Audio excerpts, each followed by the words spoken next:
Olá a todos, todas, todes. Espero que estejam bem. Meu nome é Marcos Antônio Bessa Oliveira. Eu sou professor da Universidade Estadual de Mato Grosso do Sul, nos cursos de graduação em Artes Cênicas, Dança e Teatro e no mestrado e doutorado profissionais em Educação. Eu sou um homem preto, de cabelos e barba grisalhos. Estou usando um óculos com armação preta, camiseta branca, e estou apresentando esse trabalho para vocês, tendo como fundo algumas telas de minha autoria, em tons de vermelho e amarelo, azul, branco e vermelho.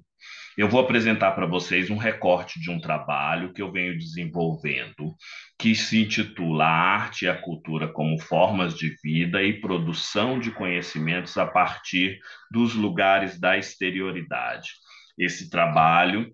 está vinculado a um projeto maior que eu tenho cadastrado na Pró-Reitoria de Pesquisa e Pós-Graduação e Inovação da Universidade Estadual de Mato Grosso do Sul, intitulado Práticas Culturais Latino-Fronteiriças, Artes de Paisagem, Silêncios e Apagamentos em Cena na Cultura Sul-Mato-Grossense. Ele está, por conseguinte, vinculado ao meu grupo de pesquisa NAVRE, Núcleo de Artes Visuais, em Reverificações Epistemológicas. Esse trabalho, de alguma forma, vem discutir o conceito de exterioridade a partir de uma perspectiva do pensamento descolonizado, como eu tenho dito, em que vai considerar que todo corpo é capaz de produzir arte, cultura e conhecimento situado no seu lugar geográfico como um lugar epistêmico. Por conseguinte, exterioridade é um lugar que está alheio e externo às interioridades dos projetos hegemônicos europeu do século XVI e estadunidense do século XX. Eu abro o trabalho como um todo com uma epígrafe do Castro Gomes que vai dizer o seguinte: a modernidade é uma máquina geradora de alteridades que, em nome da razão e do humanismo, exclui de seu imaginário a hibridez, a multiplicidade, a ambiguidade e a contingência das formas de vida concretas. Quer dizer, de certa forma, esse trabalho vai apontar sem nenhuma pretensão de desmerecer nenhuma outra conceituação a respeito do conceito de formas de vida, entendendo que o imaginário moderno colonial construído no século XVI e reforçado no século XX vai, de alguma forma, tornar exterior a eles toda a forma de vida que poderia ser considerada também concretas dentro desse imaginário colonial construído. Por isso, o imaginário, o hibridismo, o humanismo, a multiplicidade e a própria ambiguidade, reconhecidos muitas vezes como utópicos, são excluídos desse projeto. Então, nesse sentido, não é nem muito difícil compreender, numa ótica colonial moderna ou pós-moderna estadunidense, a exterioridade como lugar de fora do projeto hegemônico. E esse fora situa corpos, obviamente, numa perspectiva social, política, cultural, econômica, geográfica, de certa forma, biográfico e subjetivo, porque é a subjetividade que vai, de algum modo, situar esse corpo dentro de algumas questões que relaciona esse corpo à interioridade dos projetos, não só hegemônicos, mas particulares, identitários, de alteridade.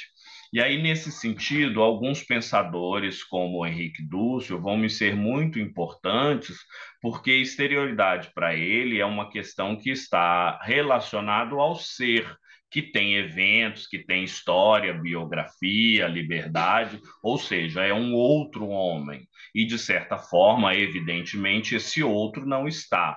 nunca assemelhado ao pensamento hegemônico europeu que considera o outro sempre em relação a si mesmo, né? E esse homem está situado, por conseguinte, para além do ser, da compreensão de mundo, do sentido constituído por uma interpretação exclusivista hegemônica, né? De um sistema que transcende, obviamente, as determinações e condiciona o sujeito a uma totalidade. Dussel vai afirmar que esse ser da exterioridade é um ser outro, ou seja, é um homem que tem direitos, que tem corpo, que tem sentimentos e sensações.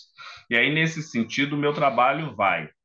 instituir uma discussão em torno da questão da arte e da cultura como formas de vida outros, né? Que nesse trabalho está ancorada aí a desnudar vidas que ocupam exterioridades, né? Porque a gente vai entender de alguma forma que em muitas discussões, obviamente modernas e também pós-modernas, o outro está sempre situado numa característica de ser arte indígena, arte de preto, arte feminina, arte de gêneros não binários. E nesse sentido de exterioridade conceitual e subjetiva, a fronteira é um lugar epistêmico que vai fazer e produzir e possibilitar a emergência do ser sentir e saber para um fazer em sendo, como eu tenho discutido em trabalhos apresentados na ANPAP já faz algum tempo. E essa discussão vai estar circunstanciada nos preceitos de entender que tanto o pensamento moderno quanto o pensamento pós-moderno não contemplam o que eu chamo de diversalidade de artes, culturas e conhecimentos, por conseguinte, corpos de outras naturezas ou de naturezas outras. E, por conseguinte,